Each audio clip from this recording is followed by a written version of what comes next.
Bonjour à toutes et à tous, je suis super contente de vous retrouver pour une nouvelle vidéo. Ce n'est pas la première de l'année puisque j'ai posté une vidéo d'introspection il y a quelques jours pour vous.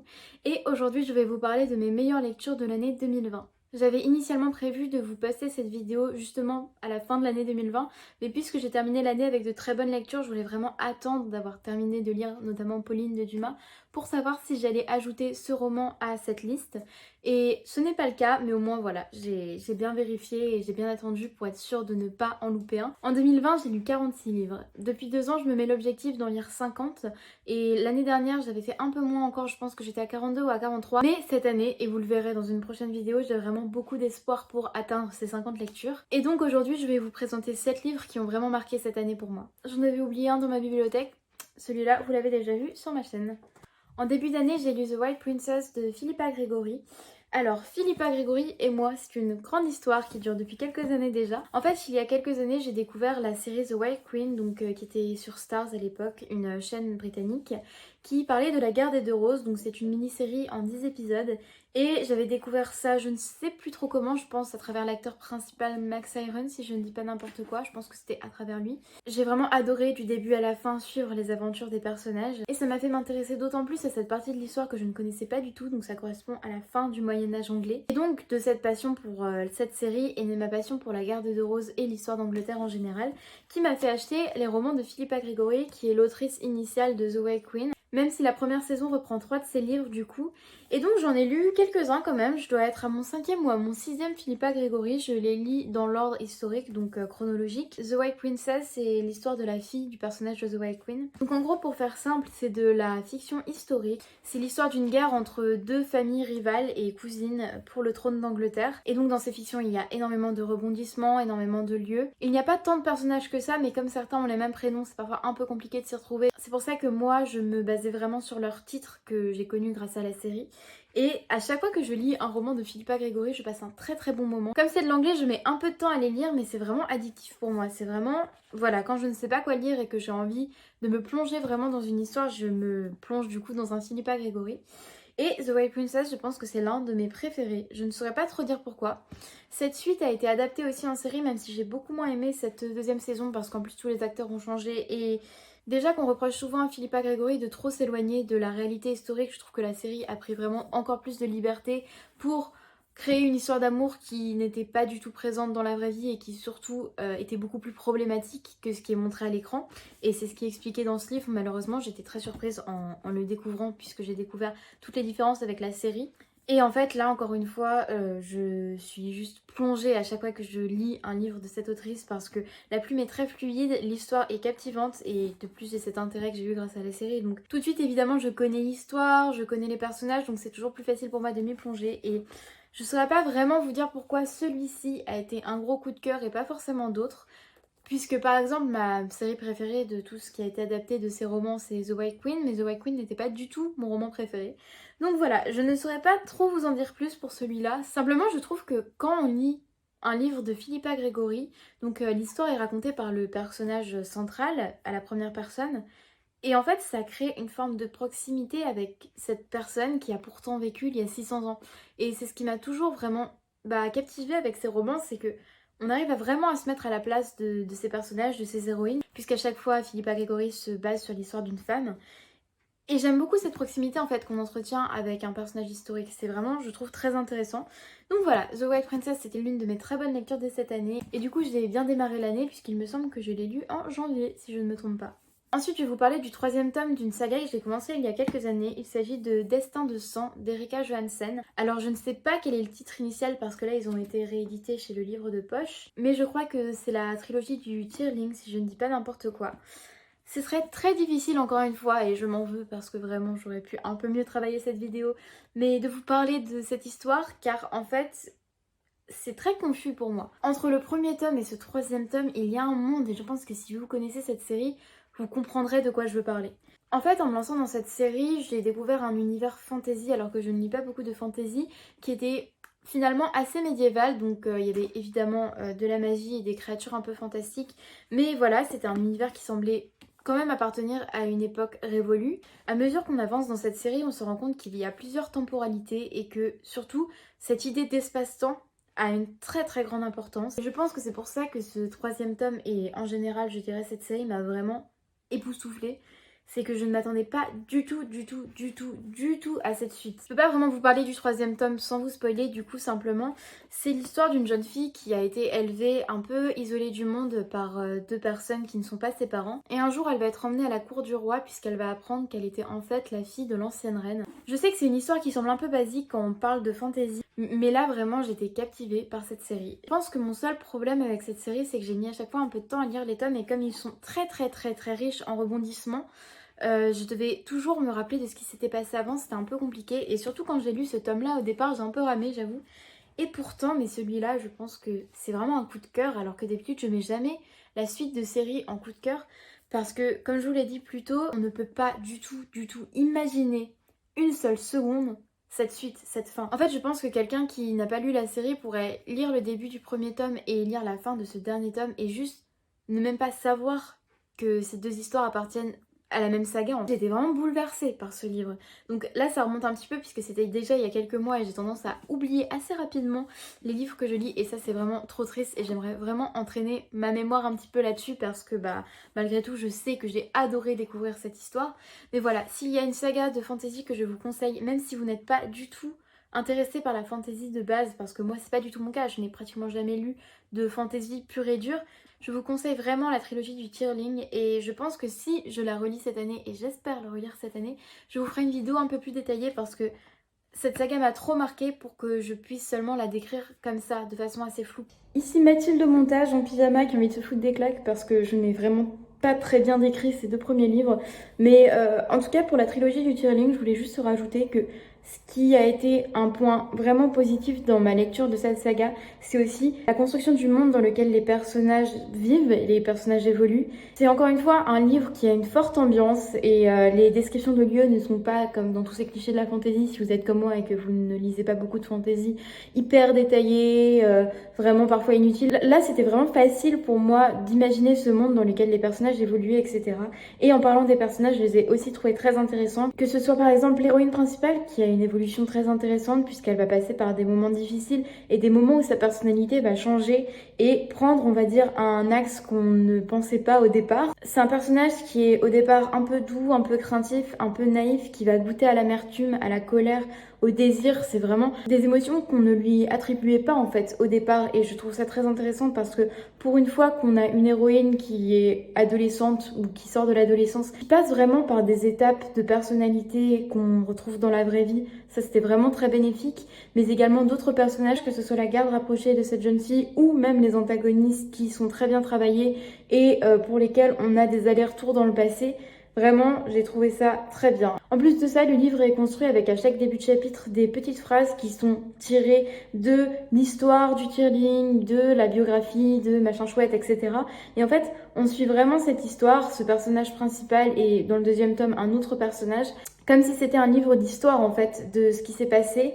Et voilà, j'ai trouvé ça vraiment très complexe, très bien travaillé et surtout je sais même pas si l'autrice, en fait, en écrivant le premier tome, savait où elle allait. J'avoue que ce genre de roman, ça me fait un peu peur au départ, et pourtant, là, je trouve que c'est juste mind-blowing, en fait. Du coup, voilà ce que je pouvais vous dire en plus sur cette histoire pour peut-être vous donner un peu plus envie de la découvrir, et j'espère que ça vient compléter mon avis initial sur la vidéo.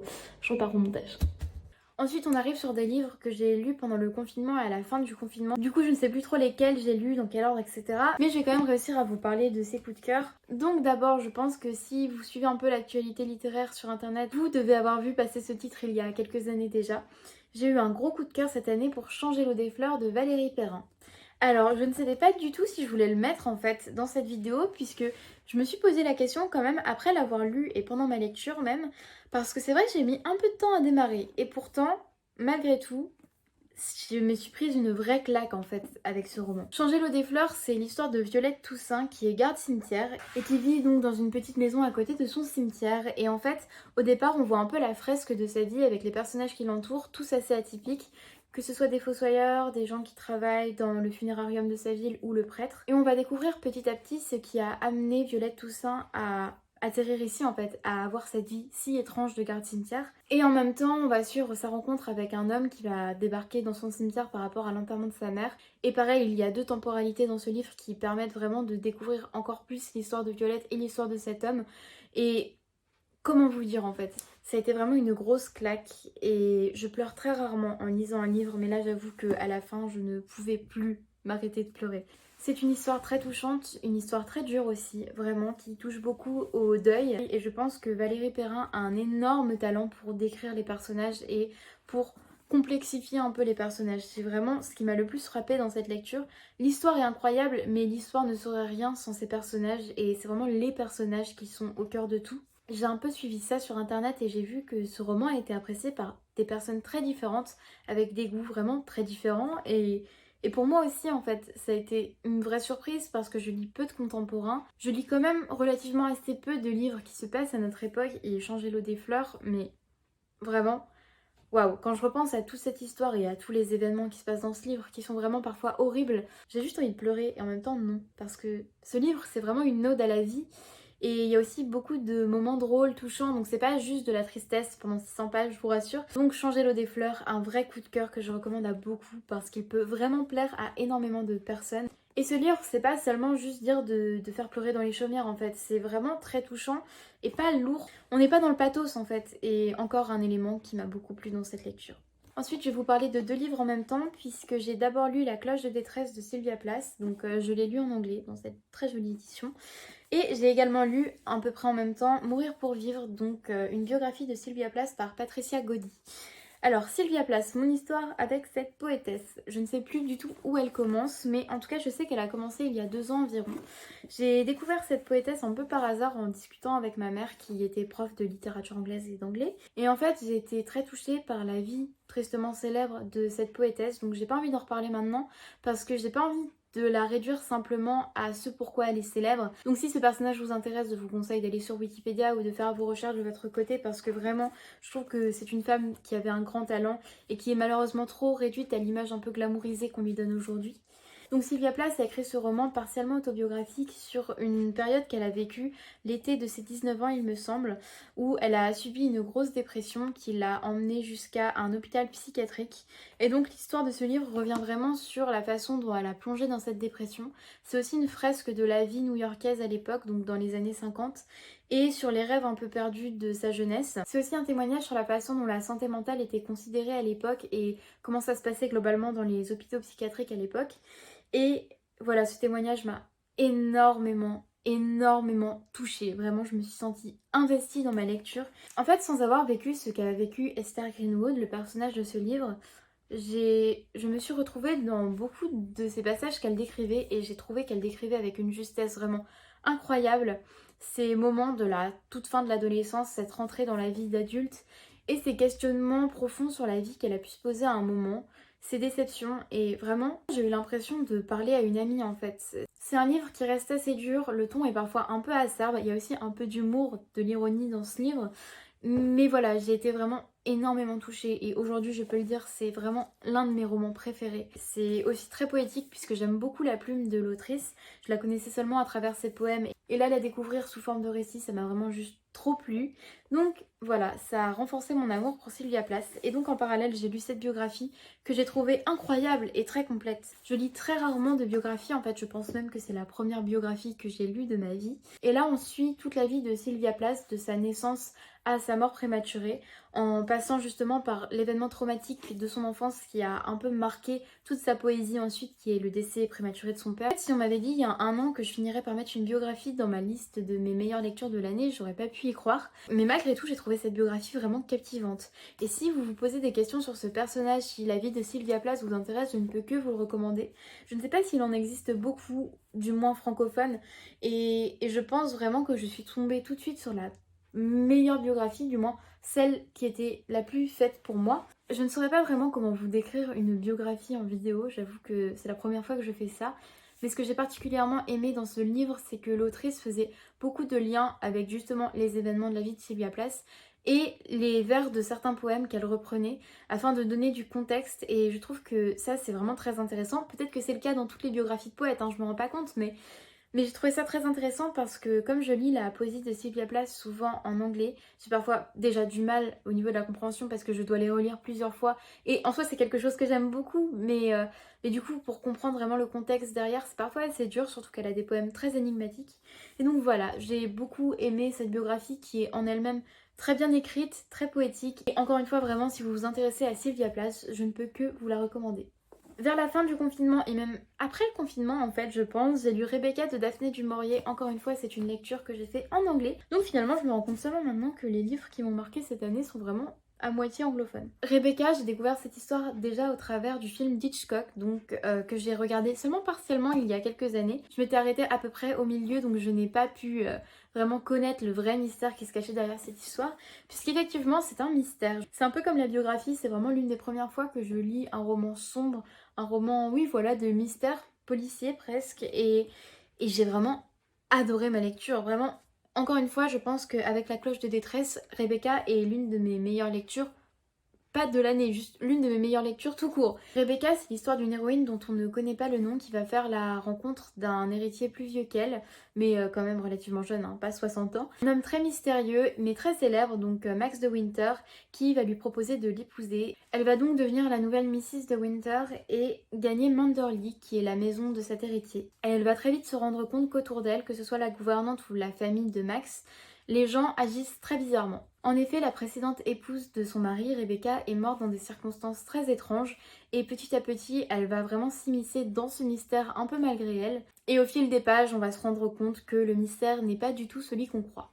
J'ai juste... mais je ne saurais pas décrire cette lecture. J'ai l'impression de me répéter à chaque livre, mais là je ne saurais pas décrire à quel point j'ai adoré cette lecture. Rebecca, c'est d'abord une ambiance vraiment mystérieuse, un peu gothique, de ce manoir un peu sombre, mais en même temps vivant malgré tout. Malgré le fantôme qui plane sur les pièces. Et cette ambiance, j'ai juste adoré m'y plonger. Ça a été vraiment pour moi le premier élément très positif de cette lecture, c'est que dès le début, et ça m'arrive très peu parce que comme je vous l'ai dit dans une vidéo précédente ou une vidéo qui arrivera, je ne sais plus, quand je commence un nouveau livre, c'est toujours assez dur parce que je dois quitter l'univers que je viens de quitter avec ma lecture précédente.